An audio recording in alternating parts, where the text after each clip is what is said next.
సత్తత్వం అంటే ఏమిటో మాటల్లో వివరించటం చాలా కష్టం.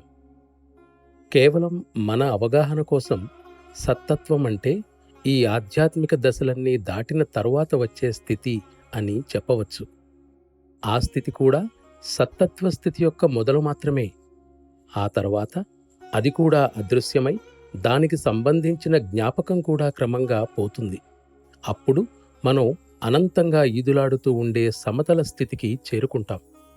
అటువంటి అనంతమైన స్థితి యొక్క అనుభూతి పొందాలని ఆరాటపడేవాడు అన్ని అనుభూతుల ప్రభావాలను ప్రక్కకు నెట్టివేసిన తరువాతనే ఈ స్థితిలో అడుగుపెట్టాలని నేనంటాను. నేను పైన చెప్పినవన్నీ కేవలం స్వప్రయత్నంతోటే సాధించటం చాలా కష్టం.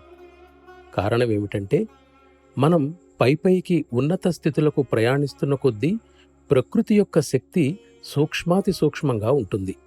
ఎంత సూక్ష్మంగా ఉంటే అంత శక్తివంతంగా ఉంటుంది. అందువల్ల స్వప్రయత్నం ద్వారా దీన్ని దాటటం చాలా కష్టతరమవుతుంది. ఈ స్థితిలో అభ్యాసిని తన శక్తితో పైకి లాగగలిగే మార్గదర్శకుని సహాయ సహకారాలు అత్యంత అవసరం. అయినా కూడా నా దృష్టిలో గురువు తన శక్తిని ఉపయోగించి అభ్యాసిని పైకి తోసినా కూడా అభ్యాసి అక్కడ ఉండేలా సహకరించకపోతే అతడు దిగజారిపోయే ప్రమాదం ఉంది.